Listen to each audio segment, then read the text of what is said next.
The maglev shuttle hummed to a stop at the Tycho Prime Naval Academy's main terminal, and Mila Voss stepped onto the polished deck with the heavy gait of someone who had never expected to set foot in a classroom again. The terminal stretched before her, a cathedral of white composite and blue-lit hollows celebrating the fleet's finest traditions. Young cadets streamed past, their uniforms crisp and untested, their faces still carrying the soft optimism of those who had only ever known war through textbooks and recruitment vids. Mila adjusted the collar of her cadet-issue jacket, a garment that felt like a costume, its fabric too stiff, its insignia too clean. The jacket covered the worst of her augmetic arm, but nothing could hide the scars that crawled up the left side of her neck, pale ropes of keloid tissue that disappeared into her hairline. The surgeons had offered to smooth them out. She had refused. There were things worth remembering. Registration on your left, cadet. A harried-looking ensign gestured toward a long queue of new arrivals. Keep your identification ready and don't hold up the line.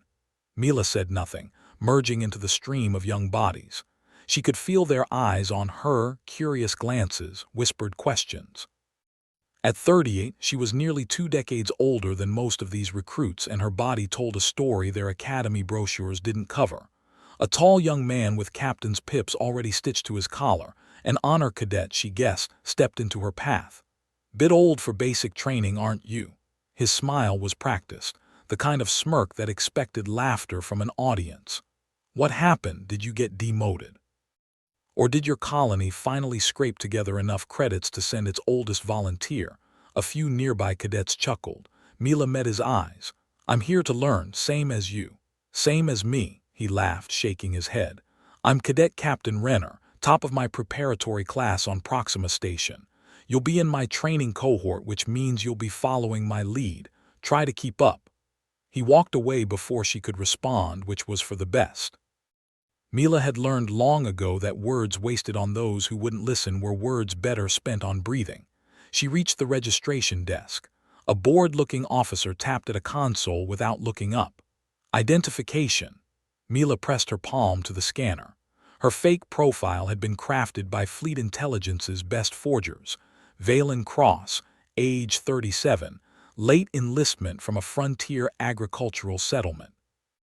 The biosignature would read as baseline human, her augmetics flagged as medical necessities from a mining accident. The scanner beeped. Then it beeped again, louder, a sharp triple tone that made the registration officer's head snap up. What the? The officer frowned at the readout.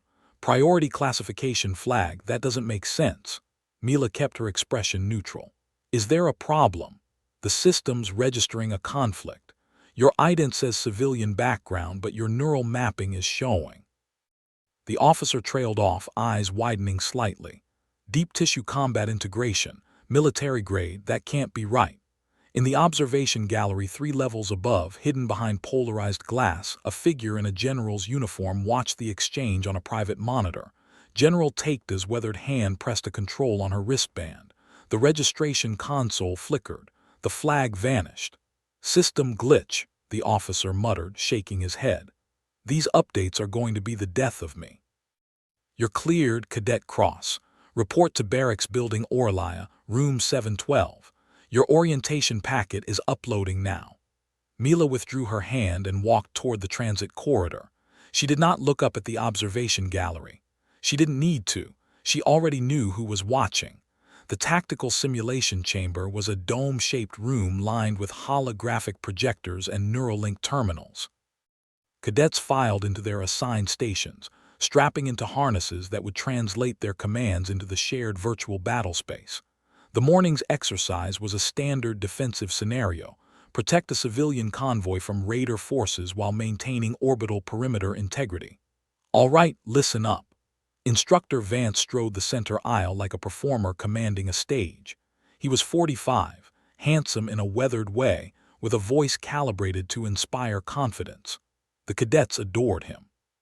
His class was consistently the highest rated in the academy. Today's simulation is graded on team cohesion. You'll be operating in fire teams of 4. Your terminal assignments are on your displays. Mila checked her display. Fire Team Oryx 7. 3 other names: Cadet Captain Renner, Cadet Doran, and Cadet Ewan. Of course. Renner was already glaring at her from his station across the chamber. He made a show of rolling his eyes before turning back to his terminal. Cross.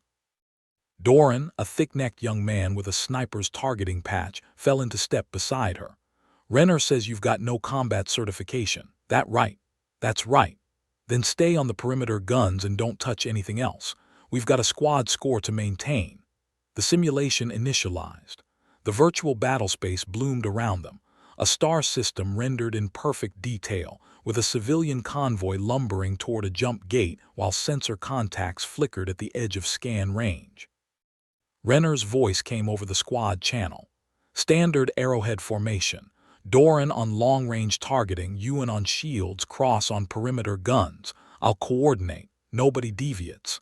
The first wave of raiders swept in, fast attack craft, 8 of them, moving in a loose formation designed to split defensive fire. It was a textbook opening, the kind of scenario the Academy had been running for years. Then the simulation flickered. Mila felt it before she saw it, a subsonic vibration in the neural link, a frequency that made her augmetic arm tingle. The virtual battlescape wavered, the starfield distorting like heat haze.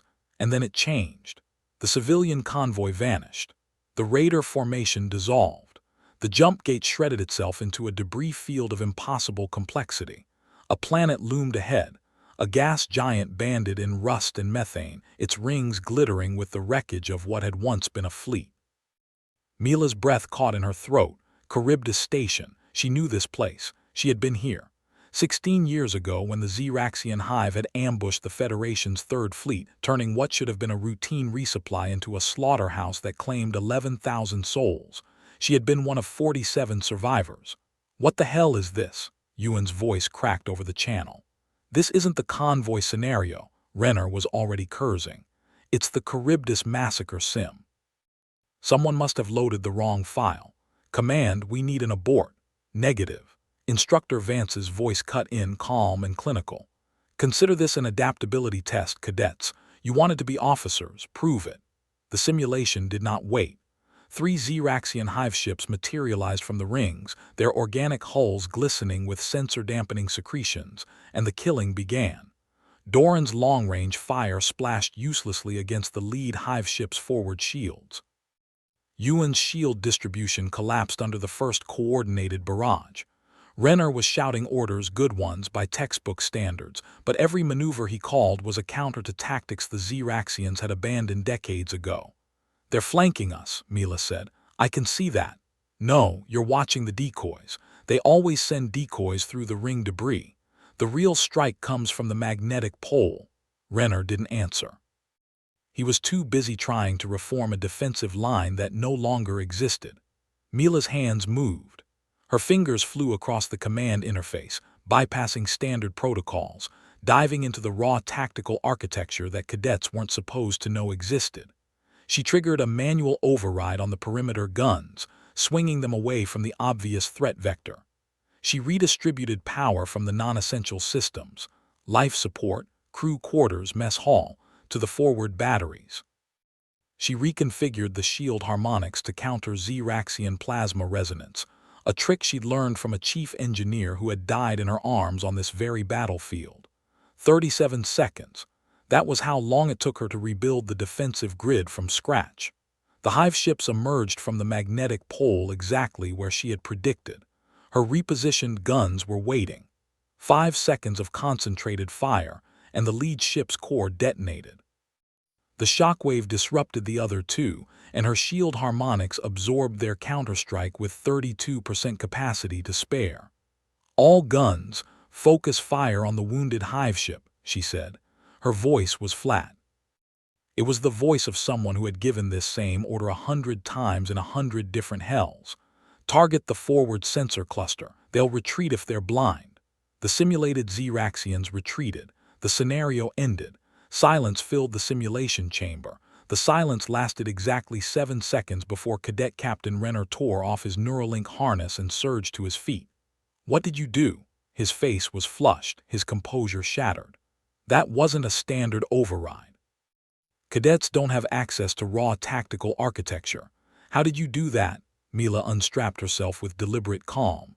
Around her, the other cadets were emerging from their terminals, their expressions shifting from shock to something harder: suspicion, resentment, the look of privileged children who had just been shown up in front of the entire class.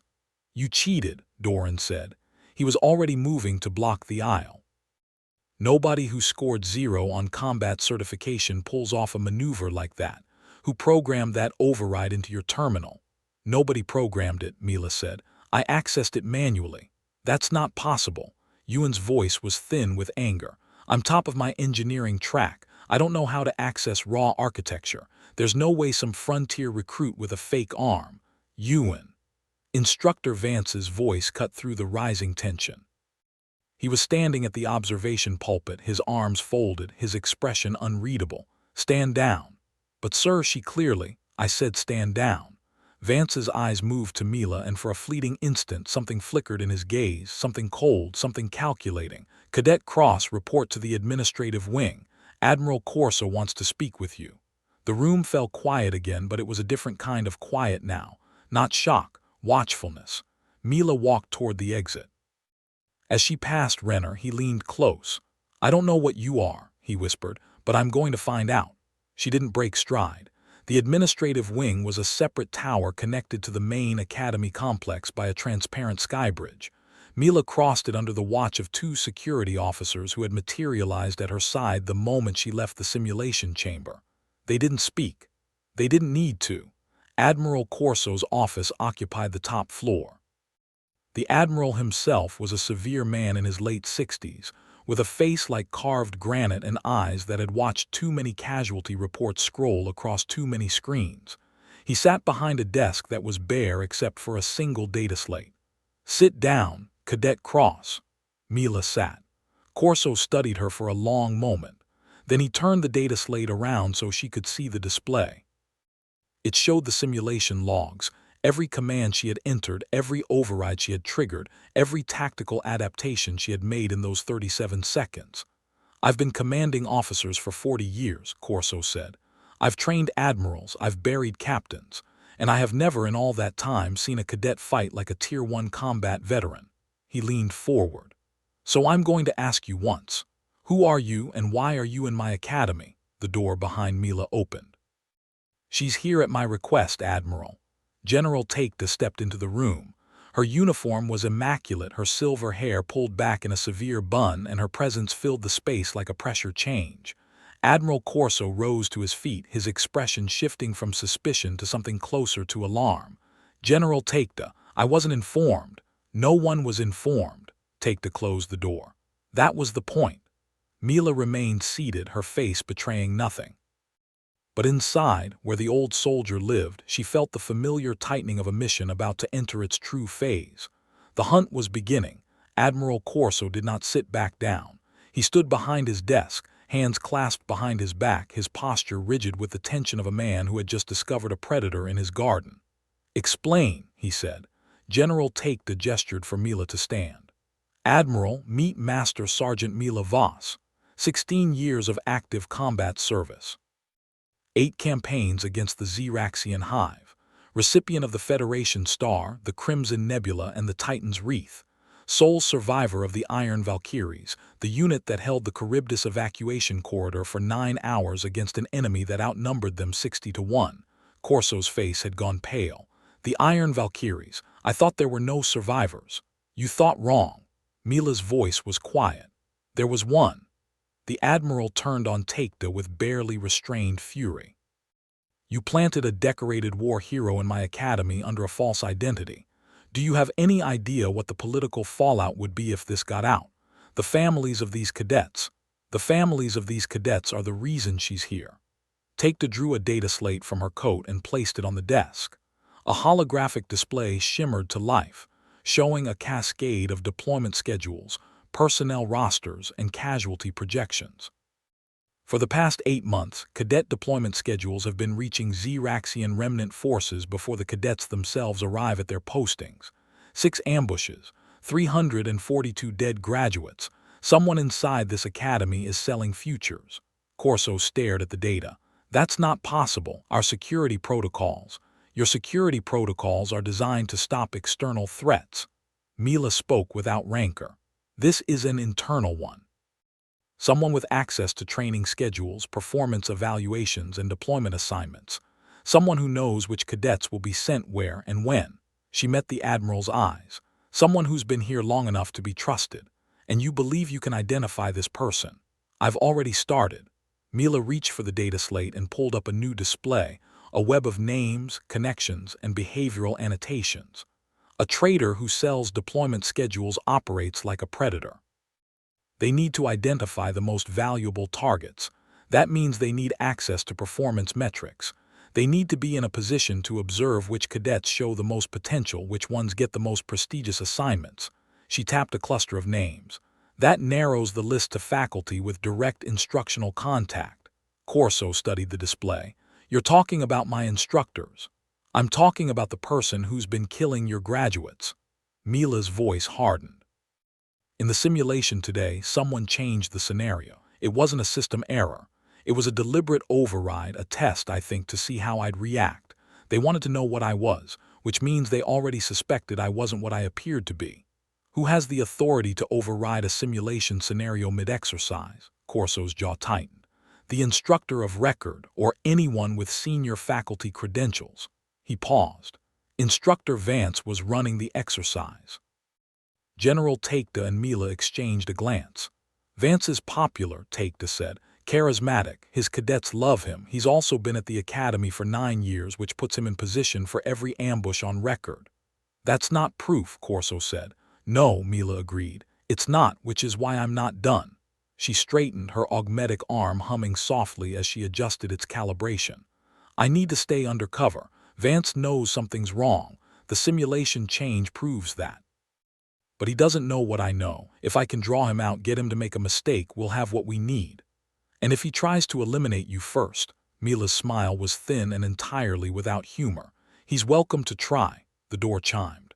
A young lieutenant entered, her expression tight with urgency. Admiral General, she hesitated. There's been a leak. The Academy network is flooding with a classified file. It's about Cadet Cross, her real identity. Corso's face went gray. How widespread? Every terminal on campus. It's already reached the cadet barracks. Mila closed her eyes for a brief moment. When she opened them, they held the cold, steady light of a soldier who had been ambushed before and knew exactly what came next. Well, she said, that was fast. The leak spread like fire through dry grass. By the time Mila left the administrative wing, every cadet on campus knew that Valen Cross was a lie. The whispers followed her through the corridors, not the curious whispers of before, but something uglier, fear, resentment, betrayal. She had been planted among them, a spy in their midst, and the young cadets who had dismissed her as an aging nobody now saw her as something far more threatening. She was real, and their own inadequacies had never been more exposed. You lied to us. Renner's voice came from behind her as she entered the barracks common room. He was flanked by Doran and Ewan, their postures stiff with confrontation. You're not a cadet. You're not even a real recruit. You're fleet intelligence. I'm a soldier, Mila said. Same as you're training to be. Don't. Ewan's voice trembled with barely contained rage. Don't pretend you're one of us. You came here to spy on us, to judge us. What we weren't good enough for your standards. A bunch of privileged kids playing at war while you've got real blood on your hands. Mila turned to face them fully. You want to know why I'm here? 342 of your predecessors are dead because someone in this academy has been feeding their deployment schedules to the enemy. I'm here to stop it. That's not judgment, that's protection. The numbers hit them like a physical blow. Doran's aggressive stance faltered. Renner's expression flickered. 342, Mila repeated. Graduates, fresh officers, ambushed before they ever had a chance to fight back. So if you want to be angry at someone, be angry at the person who's been killing your future colleagues, not at me. She left them standing in the common room, their anger deflated into something more complicated.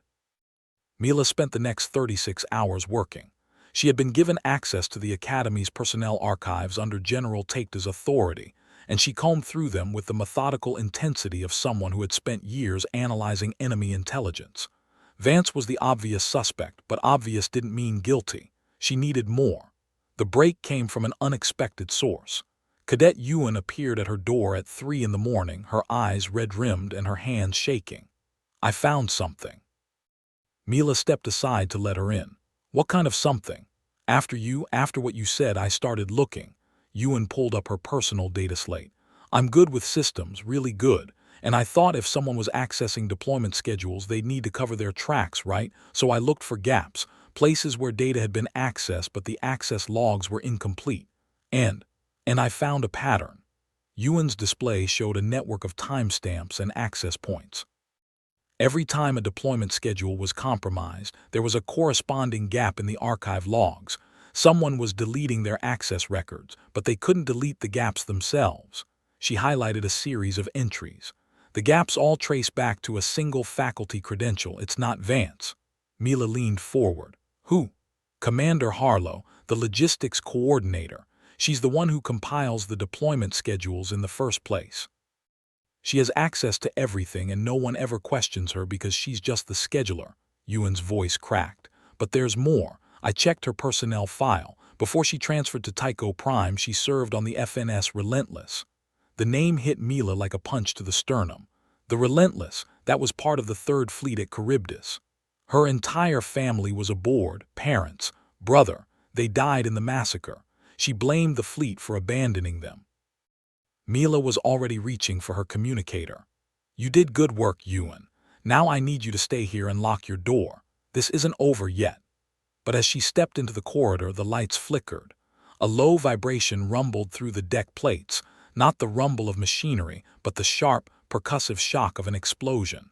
Somewhere in the academy, something had just gone very wrong. The explosion had ripped through the auxiliary power conduit beneath the training wing. By the time Mila reached the source, the corridor was filled with smoke and the acrid stench of burning insulation. Cadets in various states of undress were stumbling from their barracks, coughing and disoriented. Emergency klaxons blared. "Evacuate the wing," Mila ordered the nearest security officer. "Now, there could be secondary charges." "Who the hell are you two?" She grabbed his shoulder and spun him to face her. Her eyes left no room for argument. "Move." He moved. Mila pushed deeper into the smoke. The explosion had been targeted, she could see that now. It had taken out the power conduit, but the blast radius was too contained, too precise. This wasn't a terrorist attack meant to cause maximum casualties. This was a distraction. Her communicator buzzed. General Takeda's voice was tight with urgency. "Voss, Harlow's quarters are empty. She cleared out 10 minutes before the explosion. We're checking the command center now, but she's not at the command center." Mila's mind was racing, slotting pieces together with the cold clarity of combat instinct. The explosion was in the training wing. That's where the simulation archives are stored. That's where the evidence is.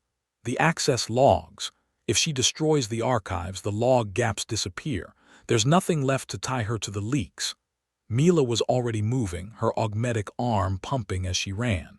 "I'm heading to the archive vault now." The vault was a reinforced chamber 2 levels below the training wing, accessible only through a secured access shaft.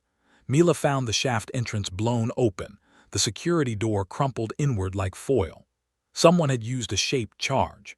She dropped into the shaft without slowing down. The vault door was partially open, smoke spilling through the gap.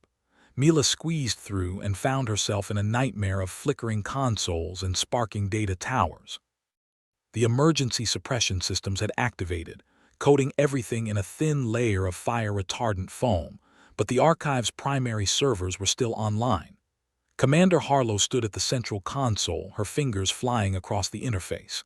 She was a small woman, unremarkable in every way, the kind of person no one ever noticed, no one ever suspected. But her eyes, when she looked up at Mila, were bright with a fury that had been burning for 16 years. "You," Harlow said. "You're the one they sent. I'm the one who survived Charybdis." Mila stepped closer, her hands raised. "Just like you lost people there, I know what that does to a person." "You don't know anything." Harlow's voice was calm, but it was the calm of a dam about to break. "You were a soldier, you got to fight. My family was on a civilian transport. They were supposed to be evacuated first. The fleet promised they'd be evacuated first. But the evacuation corridor collapsed and the fleet pulled back and my family burned." The corridor collapsed because the Zeraxians broke through the defensive line, Mila said. My unit was on that line. We held for 9 hours. We lost 98% of our people. There was no pulling back. Lies. Harlow's hand hovered over a command prompt. The fleet abandoned them. The fleet has always abandoned the weak to save the strong. I've been showing them what that feels like. Every cadet whose schedule I leaked, they were the best, the strongest, the ones the fleet would never abandon, and I made sure they died anyway. 342 dead, Mila said quietly. And for what? Revenge on people who weren't even born when Charybdis happened. For justice. It's not justice. Mila took another step forward. It's murder, and it stops now. Harlow's finger stabbed the command prompt. Too late. The archive servers began to wipe.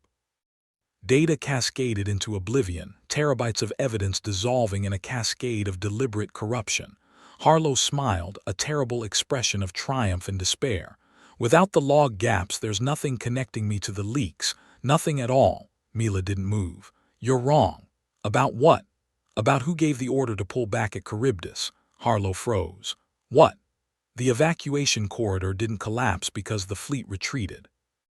It collapsed because a Zeraxian infiltrator had compromised the fleet's tactical network.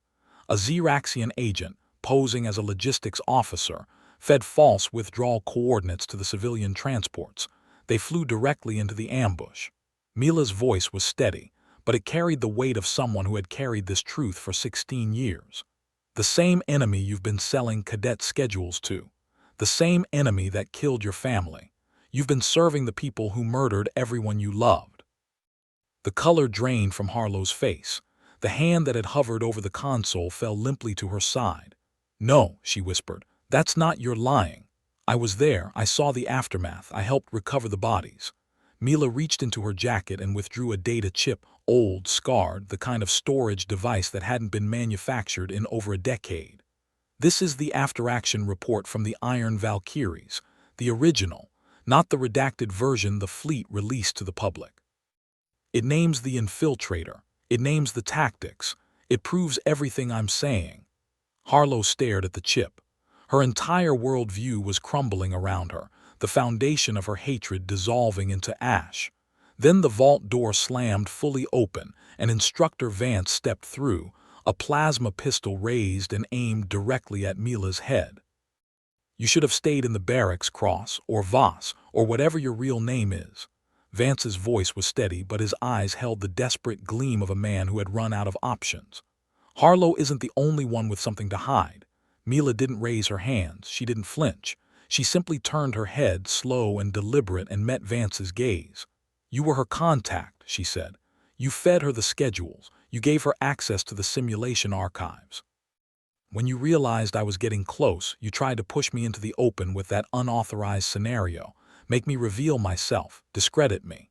It would have worked, Vance said, if you'd just been a little slower, a little less freakishly competent.